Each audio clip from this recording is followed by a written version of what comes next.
Boa tarde, luta social.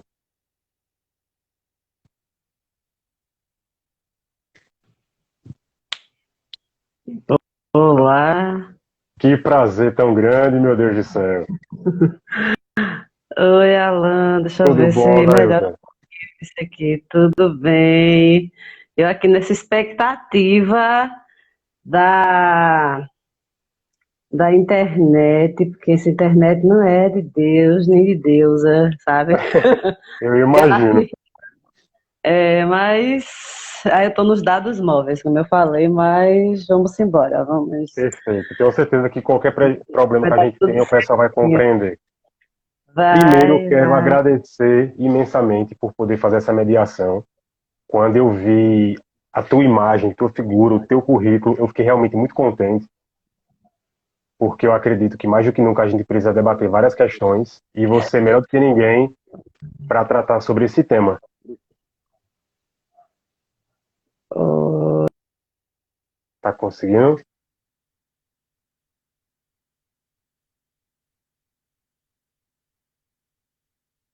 Deixa eu falar aqui com ela de novo, pessoal, porque a internet é um negocinho danado, né?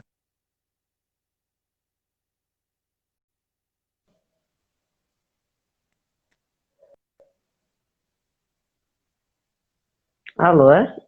Tá me ouvindo, Adailton? Alan? Agora sim. Mas a imagem não tá aparecendo, né? Ah, não. Tu acha que é a internet mesmo? Opa, peraí, deixa eu ver. Vê aí.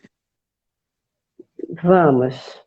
Deu uma travada, mas vamos guiando que a Paz de coisa Deus, paz anda. de Deus.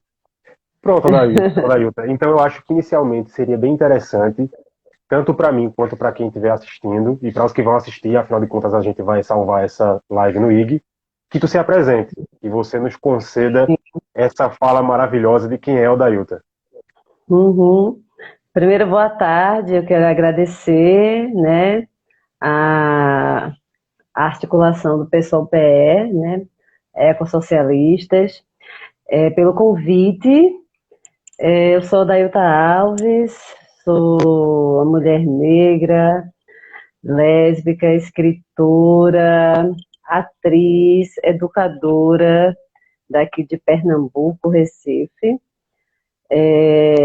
Atualmente eu trabalho na gerência de políticas educacionais, educação inclusiva, direitos humanos e cidadania da Secretaria de Educação do Estado de Pernambuco. Eu trabalho com a educação étnico-racial dentro dessa gerência, na unidade UNERA.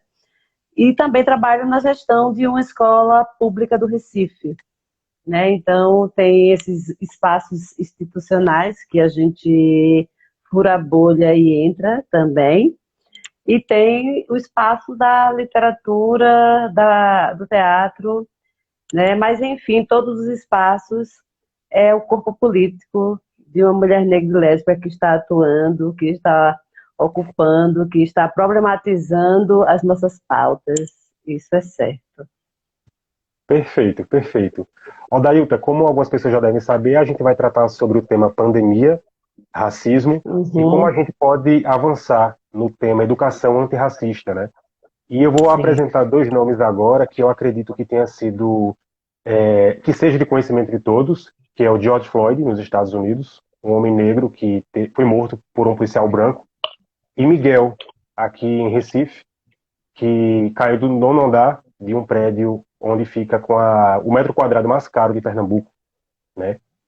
E em tempos de pandemia, a gente consegue se afeiçoar a determinados temas, enquanto fora desses momentos de sensibilidade social, às vezes a gente não dá devida importância para determinadas situações e questões tão paulatinas, tão convulsionantes para a gente no dia a dia, mas que infelizmente a gente às vezes deixa passar. Então eu queria de início tentar entender com tua fala como a gente pode abordar esse tema, encabeçar essas questões para que a sociedade comece a não necessariamente se familiarizar, mas a se sentir pertencente tanto das causas e dos efeitos. Uhum. Eu acho que é importante a gente perceber que esse espaço de violência da população negra né, que a população negra está sempre sendo violentada, agredida. Eu acho que eu que sou mãe de duas crianças de 10 anos, pretas, uma menina e um menino, eu vivo a angústia de ter medo que os meus filhos cresçam, porque eu sei que eles têm a pele alvo dessa sociedade e isso é muito angustiante. Então, o caso de Miguel e o caso de Jorge são situações de violência que acontecem diariamente com a nossa população, né? Particularmente porque nos Estados Unidos, eu acho que, que o fato dos Estados Unidos terem tido um outro tipo de colonização, ter tido um outro tipo também não passou por esse processo do mito da democracia racial. Então, o apartheid lá deixou bem explícito para os pretos de lá que o racismo existia, que ou eles lutariam, ou eles permanecer naquele local mesmo, sem poder ter acesso. E aí o povo ficou muito mais aguerrido mesmo, sabe? De saber que tinha que lutar pelo seu espaço, pelos seus direitos. Aqui no Brasil, com esse mito da democracia racial, cria-se a ideia de que depois da abolição todo mundo é igual e quem não consegue é porque não quer e pronto. E aí essa necessidade da luta é uma coisa muito pontual, voltada para a questão da militância, voltada para os discursos que estão nesses espaços mais aquilombados da resistência. Né? Porque quando a gente vai para... Ainda que a nossa favela, que a nossa comunidade precise desde sempre estar resistindo, eu sei que travou, mas você está me ouvindo, Alan? Ouço perfeitamente. Porque aí depois, em um momento, eu saio e volto, porque aí destrava, mas pelo menos eu vou Perfeito. continuar a falar, porque estão me ouvindo. Pode E continuar. aí as comunidades acabam ficando resistindo, porque quando você é pobre, preto, na favela, você aprende a resistir, ainda que você não vá teorizar essa resistência, não vá tratá-la filosoficamente, mas resiste de toda forma. A mulher preta, ela consegue manter a sua casa, 70% das mulheres negras vivem sozinhas, manter suas famílias, sabe, seus filhos com um salário mínimo ou menos do que isso. Então, você quer um exemplo de resistência maior do que essa, né? Então, e aí, quando você vem para essa questão, né, esses caminhos para essa educação antirracista, né, eu acho que os caminhos são diversos, né? Quando a gente fala do antirracismo, é importante a gente compreender que o antirracismo não existe eu sou antirracista, não existe eu sou antirracista. Todos os dias eu vou buscar práticas antirracistas na minha vida. Porque criou-se uma moda de se falar que é antirracista, é antirracista, é antirracista, como se esse já fosse o teu local de proteção. Então, eu sou antirracista, mas eu não movo uma palha para nada. Né? Perfeito. Então, não existe esse racismo que as pessoas é, é, que as pessoas acham que o fato de você não estar na linha de frente da agressão, você é antirracista, isso é ilusão, né? Porque você tem que reconhecer os seus privilégios, sobretudo enquanto pessoas brancas, né? Conhecer o que é privilégio de ser branco na sociedade, onde ser preto, basta ser preto para já estar sofrendo N exclusões. Né? Então, essa questão do antirracismo é para além da escola. A escola é um espaço, mas a gente não pode também jogar tudo na escola, porque a gente tem que lembrar que o racismo ele é estrutural. Né? E as instituições são alguns dos espaços que fortalecem esse racismo estrutural. Então, a escola, como um espaço institucional, ela vem historicamente funcionando para fortalecer o racismo e não o contrário. Porque nós temos os currículos brancos, nós temos os heróis brancos, nós temos os contos de fadas com príncipes e princesas brancos, né? Não é o corpo preto que aparece no livro de ciências, por exemplo, para mostrar as partes do ser humano. Não é um corpo preto que aparece ali. sabe? Quando vai para a aula de história, é o negro naquele local de escravizado e a princesa Isabel ainda como a boazinha da história, os nossos abolicionistas, sabe?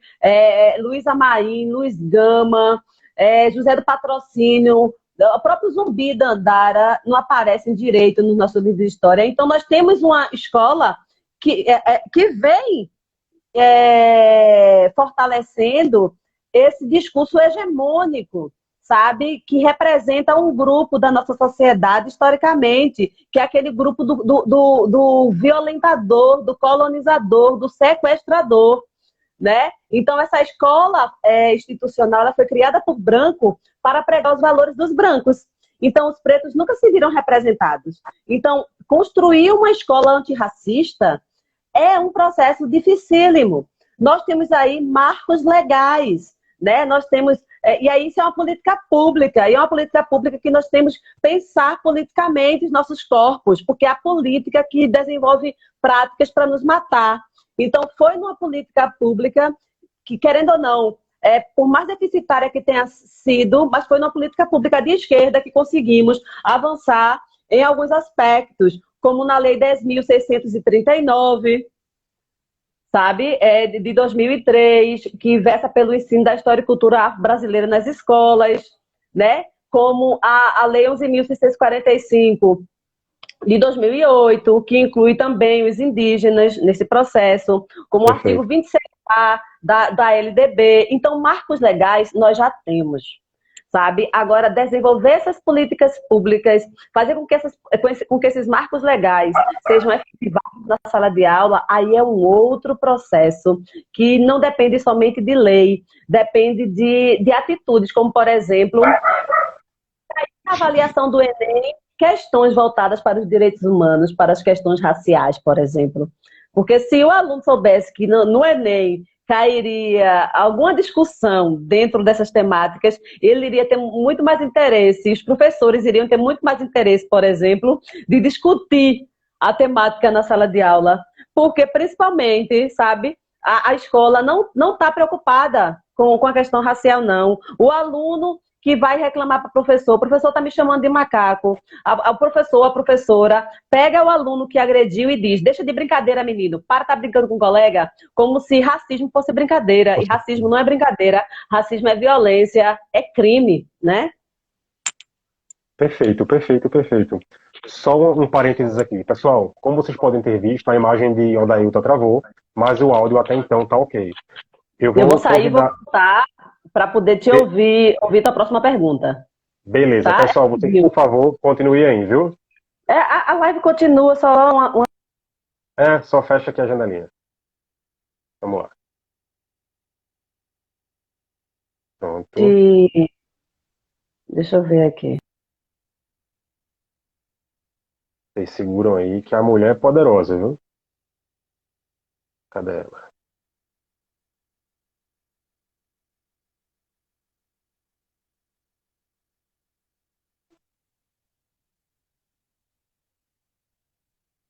Pronto, vamos ver se agora...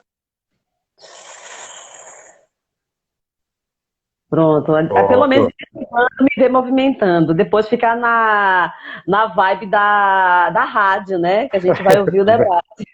Pois é.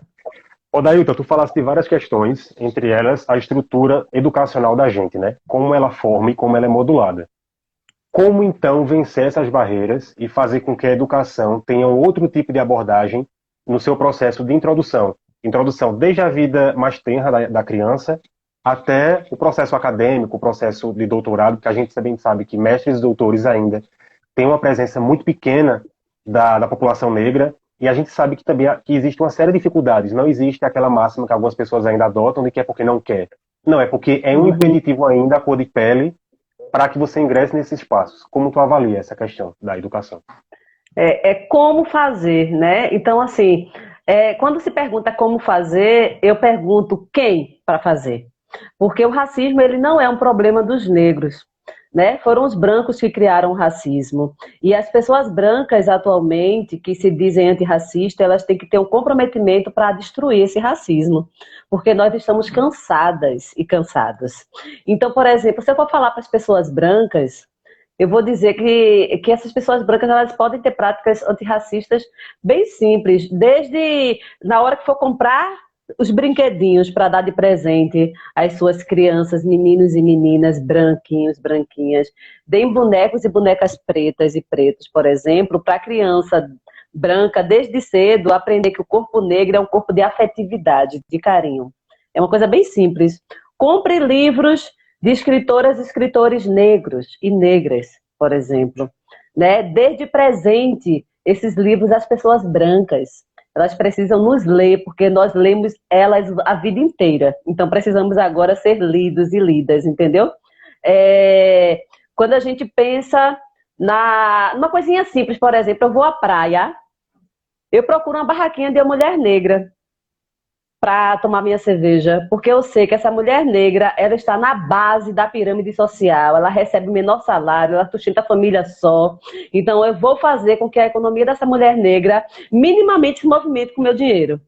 Então essas são práticas antirracistas simples, cotidianas. Eu entro numa loja, no shopping, eu vou em busca de uma atendente negra, e quando não tem, eu pergunto, tem alguma mulher negra trabalhando aqui? Porque eu quero deixar a ausência visualizada, sabe? Então, assim, quando você está, por exemplo, caminhando e vê uma abordagem policial aos jovens negros, para o teu carrão, pergunta o que foi que eles fizeram, algum problema, senhor? Ah, mas não é da sua conta, não. É da minha conta, sim, que eu sou cidadão e eles também.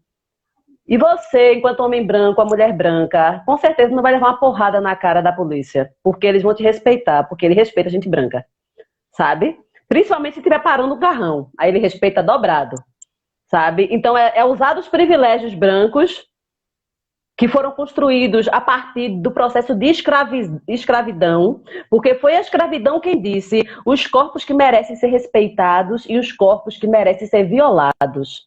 Então, a partir da escravidão, sabe, ainda que as pessoas de hoje em dia, as pessoas brancas, não tenham escravizado ninguém, mas elas gozam dos privilégios daquele período ainda. Sabe? Isso é muito sério. Quando você coloca o seu currículo com a tua carinha branca e uma pessoa preta com teu próprio com um perfil parecido com o teu, até melhor, coloca lá e não é aceito. Então esse é um privilégio pós-abolição, que não aboliu de fato esse processo de escravidão. Quando eu vou falar para as pessoas negras, né, eu digo que nós precisamos nos fortalecer mesmo, nos aquilombar, sabe? Que nós precisamos criar espaços para o nosso protagonismo. Nós não devemos mais nos submetermos a um monte de gente que quer usar da nossa imagem para continuar aparecendo e que não fortalece de fato a luta, sabe? Então, é aquela coisa, é comprar, é preta comprando de preta, sabe? Comprando de preto, se sabe que uma companheira está precisando de alguma ajuda, a gente chega perto e vai e ajuda, sabe?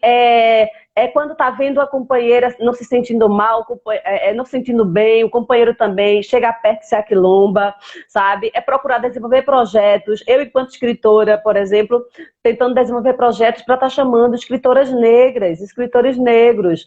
Quando eu posso falar de outras escritoras negras, falo e tenho que falar das mais novas, das mais velhas, das que estão comigo também. Precisamos levar as vozes também das nossas companheiras e companheiros pretos e pretas que são historicamente invisibilizados por esse sistema racista, porque a invisibilidade é projeto de sociedade, para dizer que nós não existimos nesses espaços, que nós só existimos nas cozinhas, nas limpezas, na marginalidade, sabe? E nós não existimos apenas aí.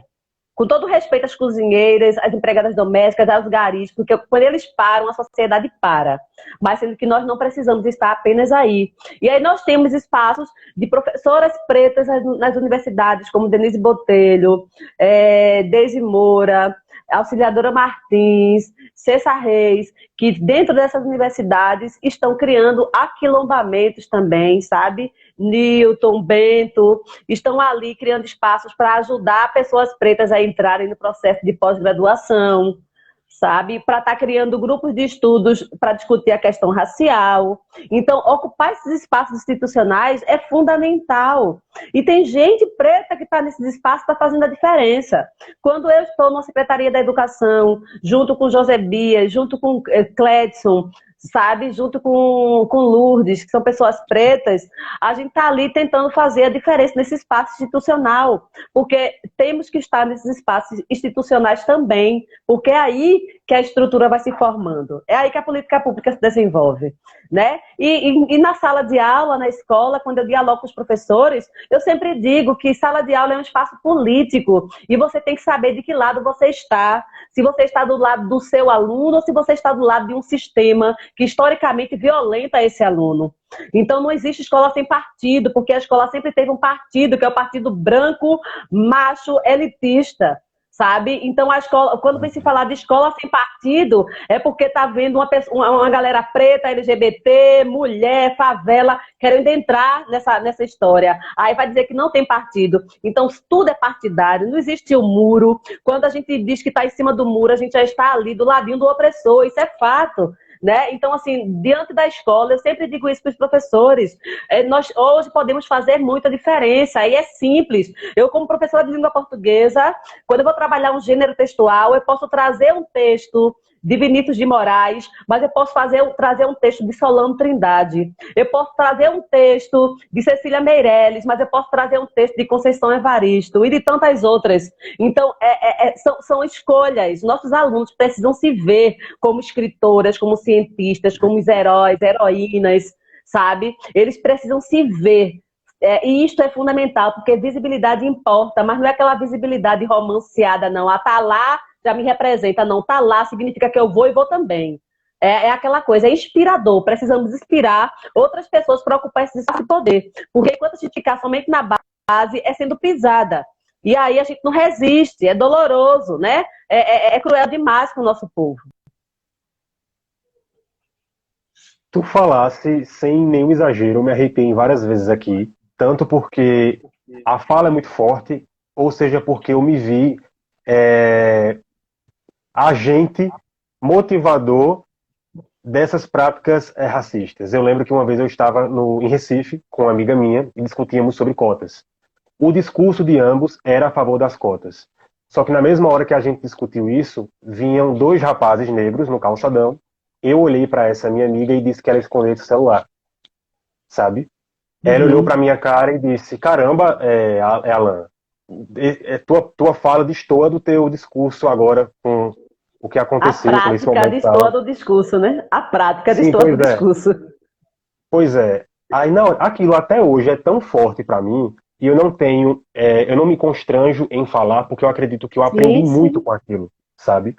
E hoje realmente quando eu penso que eu tive muita coisa, que eu fui um potencializador dessas atividades criminosas, sabe, do sistema como você bem pontuou, eu trabalho mais ainda para ressignificar qualquer atividade, qualquer fala, qualquer coisa minha, porque por mais que a gente se perceba inserido nesse espaço, a gente é muito e é o tempo todo privilegiado, sabe? Sim. Então, eu acredito agora que para contemplar mais ainda o que tu está falando para a gente, você é uma poeta, você é uma mulher Sou. que vivencia a arte, você transpira a arte, pelo que a gente pode perceber através da fala, através do olhar. Você é uma mulher muito sensível.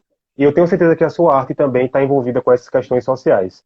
Então, nos Tá. presentei com um belo poema. Sim, só colocando nesse local falar um pouco sobre essa mulher poeta que sou eu, né? Eu venho de uma favela, venho de Santo Amaro, uma favela Campo do Onze, então uma favela que aparece muito em Cardinu. Eu venho morava num barraco de tábua com mais 9 pessoas. Eu fui a primeira que aprendi a ler. Sabe que aprender a ler dentro de um barraco foi revolucionário na minha época criança, então eu quebrei com a lógica racista que dizia que o analfabetismo era hereditário na minha família de pessoas negras, né? Então, quando a gente, além de aprender a ler, a gente se torna escritora, já é o cúmulo da subversão dessa sociedade, né? A gente vai subverter toda uma lógica racista que nos condena a determinados espaços. E aí, em 2016, eu lancei meu primeiro livro, que é o Clamor Negro, que é o que eu vou recitar um poema dele. Né? Mas aí eu queria dizer também que depois do Clamor Negro, em 2018, eu lancei o Cativeiro de Versos, que está esgotado, Escrevivências, que eu tenho, que é pela... O Clamor Negro, eu não estou com ele aqui, mas ele é muito interessante, porque foi um livro que eu publiquei independente. Eu digitei, eu imprimi, eu fiz a capa na época e tal. Fiz um espetáculo em 2017, com o nome Clamor Negro também, um espetáculo teatral poético, É que eu poderosa já vendi demais. 2.700 exemplares desse livro. Eu fico muito orgulhosa de dizer isso, porque não é um livro que você encontra em livrarias, sou eu nos espaços, recitando, interpretando, e as pessoas acolhendo a escrita, principalmente pessoas pretas, e pessoas não pretas também, que se sensibilizam e que compreendem que é preciso esse processo de transformação. Né? E aí, o ano passado, eu publiquei o Letras Pretas, aí esse eu tenho, que é esse aqui, e agora eu estou publicando este livro, que é Os Pretos Prazeres, porque o que acontece, né? O Clamor Negro e o Letras Pretas são poesias da resistência, da militância, né? Poesias Uhum. bem porrada mesmo. E o Escrevivências são narrativas também que vão trazer muito esse universo. Mas quando eu venho com Pretos Prazeres, eu trago uma outra proposta, que você já percebe até meio da capa, e do título, Pretos Prazeres. Ele vai quebrar com a narrativa da dor. Ele vai dizer que os corpos negros não são corpos apenas para estarem nesse local da resistência, da dor, da tristeza, mas são corpos para estarem nos espaços do sentimento, da afetividade, do desejo, do tesão, do sexo. Então, são Isso, 50 narrativas eróticas perfeito.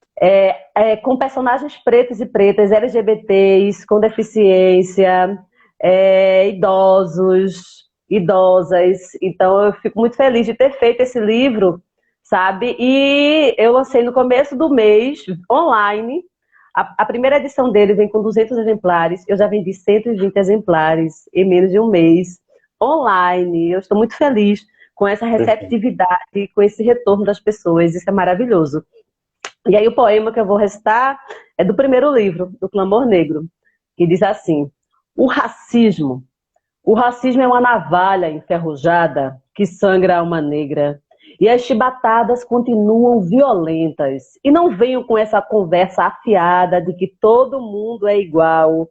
Enquanto isso, na sala de justiça, a pele preta continua estampada na página policial. Engula teu vômito de dono da verdade com discurso fascista mastigado por opressor de que a negra é a primeira racista e não valoriza a sua cor. Vem, veste minha pele e entra na loja de bacana e o segurança empossado do seu racismo sacana segue meus passos, com o olhar engatilhado e cacetete cuspindo pancada. Vem, veste minha pele e vês o quanto dela ainda sofre resquícios da escravidão. E os meus cabelos, blacks, dreads, rastas, são julgados sujos. Os lábios carnudos, nariz largo, tudo, tudo fora do padrão. E por essa sociedade discriminado. Vem, veste minha pele e engole a seco as críticas às cotas raciais. Inteligência eu tenho, mas manda os filhos da elite lá pro morro, pra favela, encarar pancadas de policiais. E professor com carga horária triplicada e salário sucateado. A cota é uma gota d'água nesse deserto sem paz. Vem, veste minha pele e engole os príncipes e as princesas brancas. Cadê as negras nos contos de fadas? E nas telenovelas, ainda não sou protagonista, nem empresária, nem mocinha, só vilã, favelada, cozinheira, motorista e me chamam de racista. A sociedade rouba do negro, da negra, de mim, de tantos e tantas, muito mais que saúde, segurança, cultura, educação. Tira-nos o direito de respeitar e valorizar nossa cor, ser plena cidadã. O espelho que vocês nos dão não reflete nossa beleza, nem o nosso potencial. Sou negro, sou negra, boa de alma preta, alma preta. O meu espelho eu construo e nele eu destruo o preconceito racial. Caramba, bicho. Sério. Parabéns. Eu tenho certeza que tá todo mundo aí vendo a gente te aplaudindo. É uma pancada, como disse aí, Michele. É uma pancada. Parabéns, parabéns, parabéns. Obrigada. Bom, respirando fundo aqui para que a gente tenha continuidade, porque a gente tem mais ou menos meia hora antes que o Instagram derrube a gente. Uhum. Vamos lá. Tu falasse no começo da nossa live sobre a questão Eita, cadê aqui? Deixa eu ver aqui, só para não perder. Os marcos legais que respaldam a educação antirracista. Por que tu acha que eles não funcionam como deveriam funcionar? Ó, deu uma travada na minha imagem, eu vou Cadê? novamente Deixa eu ver voltar. aqui. É rapidinho, eu vou Pronto. voltar e responder essa. Beleza.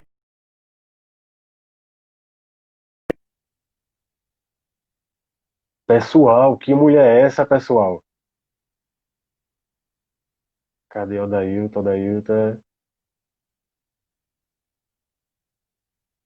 Eu tô arrepiado, juro por Deus. Pronto, voltei. Pronto. Essa questão dos marcos legais, né? Assim, eu sempre digo que lei deveria vir em ampola, porque aí você faria a aplicação da lei e começaria a funcionar, mas não vem. E aí, quando você percebe que a própria Constituição Federal, que é o nosso marco legal maior de uma nação, é diariamente violada, né? Então, como é que, por exemplo, por que as pessoas andam de cinto de segurança? Porque são multadas se não andarem. Por que as pessoas não bebem para dirigir? Pelo menos a maioria. Ou se bebe, morre de medo. Porque vão sofrer as consequências. Quando existe uma lei que não tem nenhuma consequência, que tanto faz aquela escola funcionar ou não funcionar, e além disto, quando você. Não basta apenas. Não estou falando em multar professor, nem multar gestor, não é isso que eu estou falando. Eu estou Sim. falando em seria o Estado se mutar, porque é o Estado que está fracassando, sabe, com esse processo. E aí, quando você pensa numa lei que, que coloca aí pronto, e aí, como é que as universidades estão funcionando para formar esse professor efetivamente para que ele chegue na escola fazendo a diferença? Está funcionando assim? Não basta somente a lei. E é isto. Não basta somente a lei quando não existe uma vontade de fato desse sistema de formar a população preta, de empoderar o povo preto. Sabe? Na verdade, nós temos 70% da população que vive em situação de pobreza e extrema miséria são pretos e pretas. E é esse povo que eles conseguem comprar, muitas vezes, um voto com R$ 10, R$ 15 no dia da eleição. Imagina todos os pretos e pretas nas universidades, ou a maioria. Quem é que vai estar limpando privada desse povo? Quem é que vai estar ganhando o menor salário? Quem é que vai estar fazendo a faxina, por exemplo, em tempo de pandemia, levando seu filho e a mulher não tem coragem de tomar conta do filho da empregada e o menino é assassinado dessa forma? Porque quando você deixa uma criança de 9, 4, 5, 7 anos, 6 né? anos, 8 anos num elevador sozinho, você está sabendo do risco que aquilo ali pode causar. Então, quando você tem um sistema que ele se estrutura a partir dessas desigualdades raciais, a nossa pirâmide ela é totalmente formada. É o homem branco aqui em cima, é a mulher branca em seguida, é o homem preto no terceiro espaço e a mulher preta na base, recebendo o menor salário e recebendo as maiores violências. Então, a nossa sociedade ela é racialmente estruturada. Isso é projeto de sociedade. Então, a nossa escola, ela não fracassa por acidente, ela fracassa por projeto. É um projeto de sociedade, faz parte desse projeto de sociedade que a escola pública não dê certo, sabe? E não é à toa que as pessoas aí que estão no poder atualmente querem tirar todos os direitos, entraram logo tirando bolsa permanência, por exemplo, que uma coisa é uma pessoa negra e pobre entrar na universidade, outra coisa é se manter. Então tirou logo a bolsa permanência de muita gente que não consegue se manter, né? Que não consegue se manter é, numa universidade, que pode até passar, mas não consegue encarar isso. Então, assim, essa parte desses marcos legais não serem suficientes, é porque, junto com esses marcos legais, precisaríamos ter estratégias para fazer com que eles funcionassem. E as estratégias teriam que vir com o processo de formação universitária, com o processo de formação continuada dos professores e professoras, né? Com essas temáticas sendo cobradas nas avaliações externas, como o Enem, Saeb, Saep, por exemplo, né? Então, assim, são estratégias que teriam que vir junto com a lei. Se vem só a lei, uma lei que nem pune, apesar que eu acho que não tem que estar punindo mesmo não, porque o professor já é punido demais, né? Mas não é dado um outro suporte. Quando você vai para a universidade, geralmente quem está ali trabalhando a questão racial já são os professores pretos e pretas, que têm um comprometimento com a causa, que são militantes, porque não faz parte da grade curricular. Todos os cursos deveriam trabalhar a questão racial, sabe? Todos os cursos deveriam ter disciplinas obrigatórias para trabalhar a questão racial. Português, matemática, história, geografia, direito, medicina, tudo, porque o racismo ele está em todos os espaços. Sabe? Quando você vai para um hospital, quanto mais escura é a pele daquele paciente que vai ser atendido, maior é a sensação de distanciamento do médico, de descaso com o atendimento, sabe? O racismo que o nosso povo sofre nos hospitais, o racismo que o nosso povo sofre quando entra numa delegacia, sendo a vítima e é tratado como o vilão da história. Então, assim, o racismo ele está em todos os espaços, ele está na estrutura desse país, né? E a educação não vai ser diferente. Então, para que a lei funcione, é preciso, de fato, que junto com essa lei tenham estratégias, mas são estratégias que não virão facilmente, porque eles colocam a lei, mas eles não têm o interesse de mudar a estrutura. Não é interessante para poder mudar a estrutura da sociedade. Né? Eles morrem de raiva, porque acho que tem preto demais na universidade, a raiva que tinha de entrar num avião e ver gente preta, gente pobre entrando também, agora você vê a passagem de avião lá em cima, né? Então, incomodou muito uma elite medíocre brasileira que se passar 2 meses sem receber salário, não consegue se manter, mas muitas vezes se sente uma elite, entendeu? E aí uma elite suficiente para pisar nos mais pobres, o que é muito nojento nessa sociedade, né? Rapaz, que mulher, meus amigos, que mulher. Ô, Dailton, tua imagem de novo travou, vamos fazer aquele esquemazinho lá, viu? Vamos, você faz a pergunta e eu saio e volto. Beleza. Na verdade, eu queria. Os dados agora que apresentaram com relação à educação infantil é que a pandemia pode potencializar em até 13% a evasão escolar, o que já é uma deficiência no país da gente, né? A manutenção dessas crianças, porque elas têm que trabalhar, ajudar os seus pais, enfim, uma série de fatores que norteiam esse universo. Eu queria saber, Uhum. na pandemia, como discutir o antirracismo, ao mesmo tempo que muitas das crianças não têm sequer internet ou mesmo um celular para poder ter aulas à distância. Vou finalizar aqui para te chamar. Certo.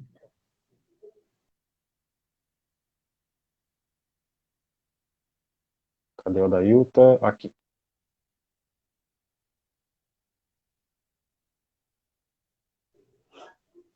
Pronto. Olha, Alan, eu vou te dizer uma coisa. Assim, sem a pandemia, no cotidiano escolar, as estratégias antirracistas não funcionam. Imagino E eu. aí eu penso de pandemia, na verdade o que essa pandemia faz é escancarar todas as desigualdades que nós temos, né? Então, assim, eu acho, quando eu penso na educação, eu acho extremamente cruel, né? Por exemplo, meus filhos que já tem, como é que posso dizer, a oportunidade de vivenciar uma outra realidade bem diferente da minha, né? Então, hoje eles estudam em escolas particulares. Então, os meus filhos têm aula virtual, aparecendo a professora todos os dias, fazendo a tarefinha. É um horror para os pais estão em casa e tem que estar mediando tudo, mas a gente está fazendo.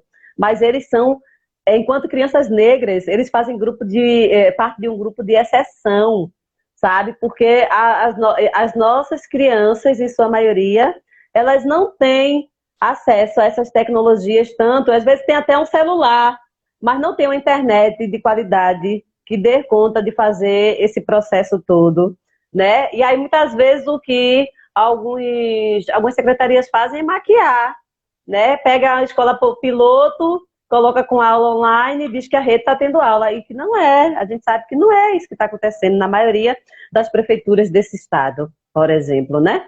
E aí, assim, eu acho que eu particularmente eu não vejo estratégia de como trabalhar essa questão racial, sobretudo com os alunos nesse período de pandemia. Agora, por exemplo, eu, enquanto gestora, vice-gestora de uma escola pública, o que foi que eu fiz?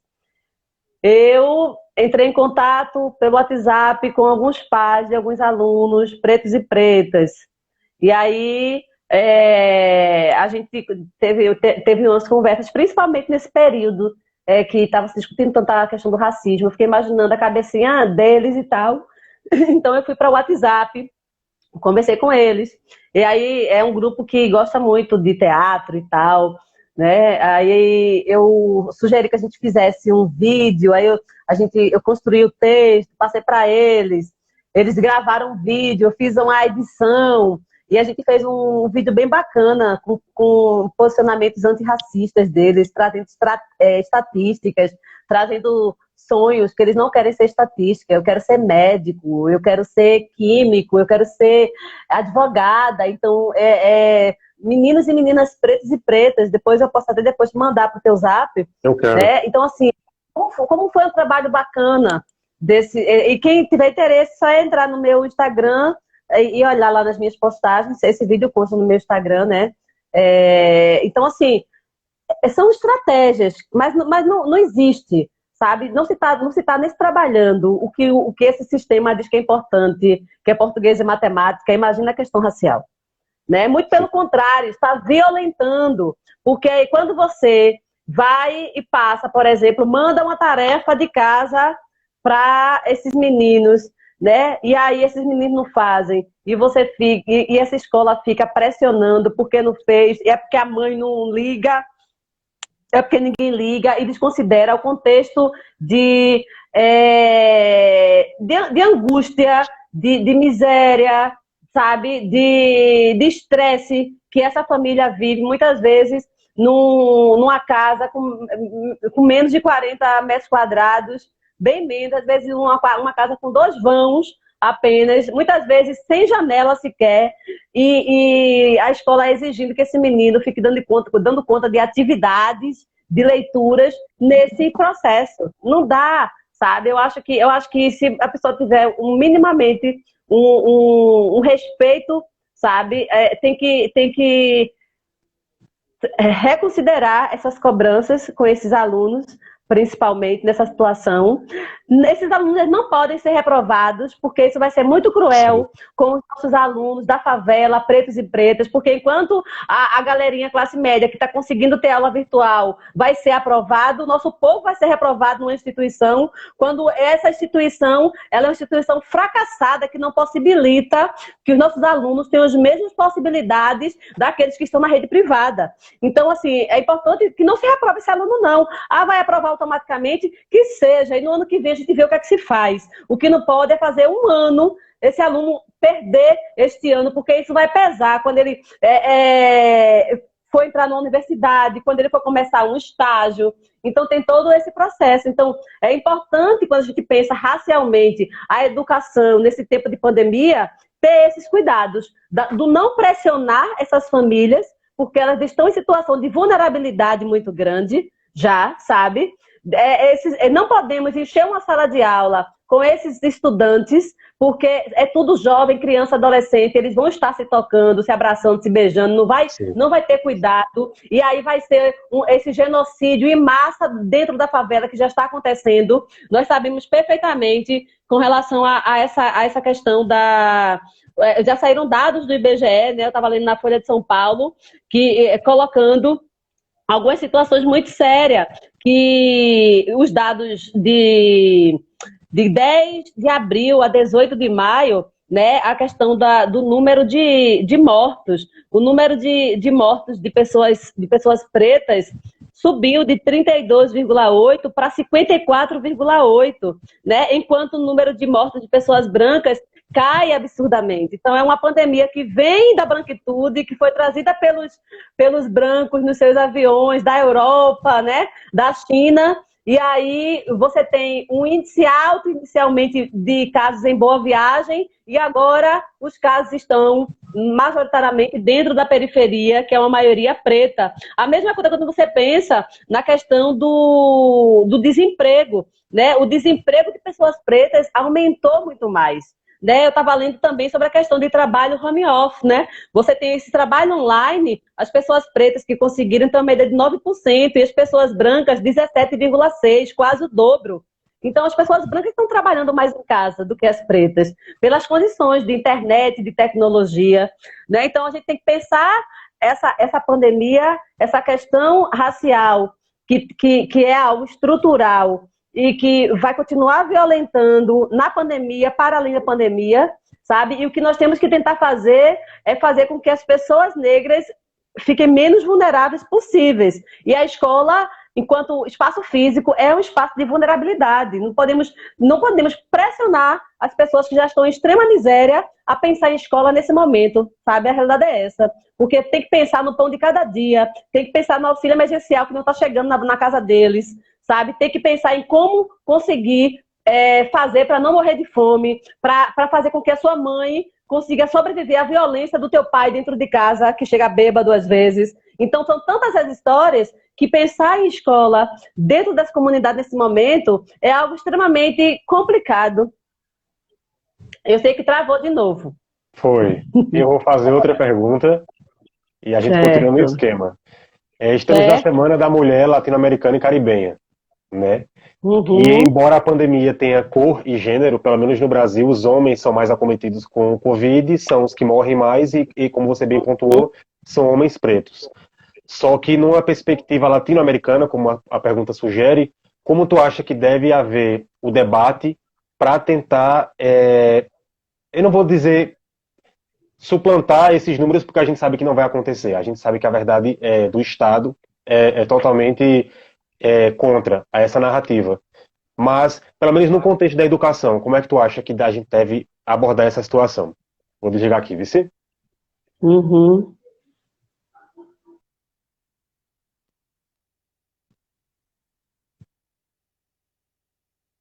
Vamos lá de novo.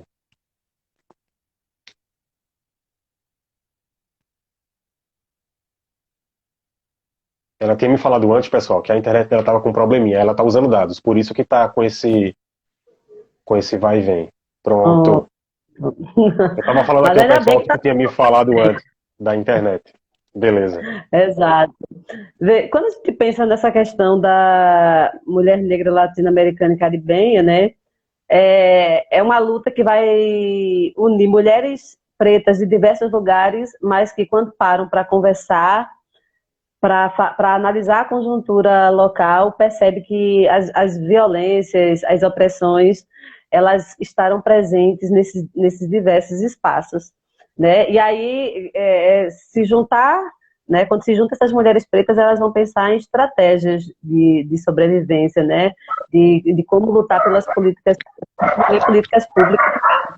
E quando a gente pensa nessa questão do Covid, que o maior quantitativo realmente de mortes e tal sendo acometidos são os homens pretos, né? Mas assim, eu fico imaginando como está o psicológico dessas mulheres pretas em casa, as que conseguem ficar em casa, porque muitas estão saindo para trabalhar, mas até aquelas que estão tendo que ficar em casa, no desespero de manter seus filhos em casa. Porque é difícil manter o filho em casa quando você tem internet, quando você tem TV a cabo, quando você tem um apartamento mais amplo, uma casa mais ampla. É difícil. Imagina quando você está num barraco, sem internet, sem tecnologia, sem nada. E aí essas crianças elas vão sair, elas vão para a rua. E o medo dessa mulher de que esses meninos contrai o Covid e como cuidar dos seus filhos, porque quando vai para o hospital, né, o retorno é mínimo, muitas vezes volta para casa, né? Então, assim, e ainda muitas têm idosas e idosos dentro de casa, né? Então, o psicológico dessas mulheres pretas nesse período de pandemia, que aí é para além de Pernambuco, para além, eu acho que como a pandemia é algo mundial, e como a gente percebe que a mulher negra, de uma maneira bem ampla falando, ela muitas vezes está nesse local da base, nesse local da maioria manter sozinho o seu espaço doméstico, né? Mais de 70% das mulheres pretas são mulheres sozinhas, né? Ou porque mataram companheiros, companheiras, ou prenderam, ou porque elas são preteridas. Porque muitas vezes o que acontece, né? O companheiro acaba preferindo, né? Por uma questão do próprio racismo, como ele se configura, desfilar com a mulher branca, a mulher loura, do que com a preta. E aí os grandes exemplos que a gente tem de homens pretos que quando ficam famosos, né, aí é que isso se mostra muito.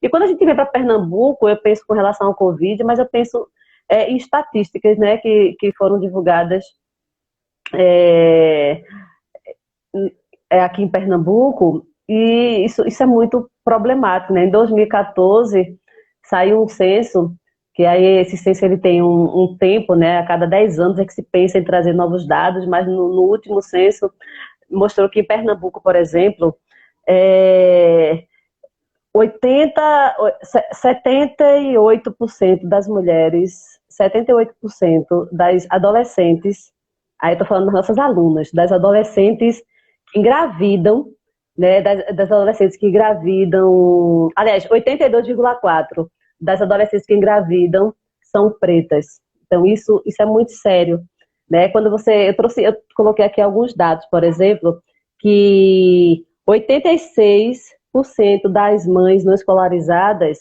são mães negras. Isso é muito simbólico. São as mães dos nossos alunos, que não 87,6% não é escolarizada. E muitas vezes, quando passa uma tarefa de casa para o aluno, fica perguntando por que ele não fez, né? E sem sequer se dar conta dessa estrutura familiar que já passou por essa escola e essa escola fracassou com essas pessoas. É importante pensar, né, no fracasso dessa instituição, né? Das mulheres que não realizam pré-natal, 80,9% são mães negras, né? Dos partos ditos normais, que vão sofrer mais, assim, no sentido de não ter anestesia. Não é aquele parto normal, não, que vai fazer em casa, na banheirinha, não. É aquele parto normal que a mulher fica lá sofrendo, gritando, morrendo, sabe? E o médico diz, não, você aguenta, você é uma mulher negra, você aguenta, está acostumada com dor, né? Então, 83,1% são mulheres pretas que estão aí nesse local do parto normal. 78,2% das crianças nascidas abaixo do peso são filhos de mulheres pretas. 78% dos nascimentos pré-termo, ou seja, nasceu antes dos 9 meses, 78% são filhos de mulheres pretas. Né? 82% das gestantes com sífilis são negras. 81% das gestantes com HIV são pretas. Então, essas estatísticas são no nosso estado.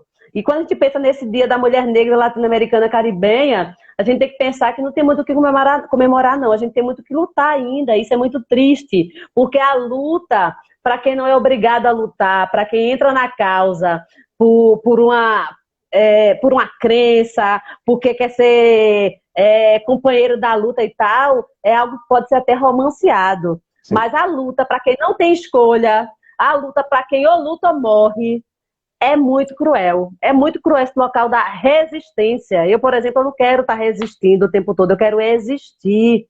Eu quero poder também tomar minha cerveja e ficar de boa, entendeu? Ler meu livro, escrever meu livro. Eu não quero estar o tempo todo sendo transpassada por questões raciais que me adoecem, que me enchem de medo e de angústia. Né? Isso mata as nossas companheiras e companheiros todos os dias, a gente infarta, sabe? Porque não dá conta. Ou a gente ou morre de bala, ou morre por uma doença que, querendo ou não, é causada por todo o estresse que isso nos acomete. né? Então, quando a gente pensa nesse Dia da Mulher Negra Latino-Americana Caribenha, né, a gente tem que pensar que a luta do feminismo branco, né, foi uma luta importante, mas foi uma luta que deixou muitas lacunas, né? Quando as mulheres feministas brancas de classe média lutavam pelo direito de trabalhar, a mulher preta nunca teve o direito de não trabalhar, porque já veio para cá para ser escravizada, né? Quando a mulher branca feminista de classe média lutava pelo direito de votar, né, e conseguiu esse direito de votar, a mulher preta não votou porque precisava ter a autorização do marido ou ser economicamente independente. A mulher preta ela não estava nesses espaços. Então, assim, as mulheres pretas não existe essa coisa de todo mundo é mulher. Não existe a mulher preta que é atravessada pela interseccionalidade de ser mulher e de ser preta. E se essa mulher ela é mulher, preta e lésbica, ela vai acumular. E se essa mulher é mulher, preta, lésbica e trans, ela vai acumular. E se ela for de terreiro, ela vai acumular as violências. Então, nesse momento dessa mulher preta latino-americana caribenha, né, nessa data, eu deixo essa reflexão para que tentemos ter um mínimo de sensibilidade e de efetivação na prática antirracista, sabe? Para que saiamos desse discurso, para que fortaleçamos essas mulheres pretas que estão aí nessa base. Isso é fundamental. Perfeito, perfeito. Eu tô com medo que o Instagram, se ele for pontual, feito a gente foi, derrube a gente. Então, Qual é o tempo que tá? eu Que acredito que a horas? gente tem 3 minutos ainda de live. Será que dá tempo de um poema para finalizar com chave de Vamos ouro? lá, vou recitar aqui. Em homenagem a todas as mulheres negras aí, né? Sou negra, bela como a noite em pleno eclipse. O tronco pisou minhas raízes, mas resisti. Sou folhas, flores, frutos, madames, donzelas, meretrizes. Meus cabelos encrespam o padrão. Meus seios não amamentam mais o filho do patrão. Meus lábios carnudos cospem a história. Sou Dandara em Palmares, Luísa Maí nos Malês, Carolina de Jesus despejando toda a dor, Teresa de Benguela liderando o quilombo, enraizando minha cor. Sou mulher, mares, raios, rios, dona do meu terraço, senhora do meu terreiro, mulher negra, mulher de brio. E sigamos firmes na Perfeito. luta, né? 5 segundos Axé para todos. restantes. Cheiro, cheiro, cheiro. Vou finalizar para salvar essa obra de arte. Te amo.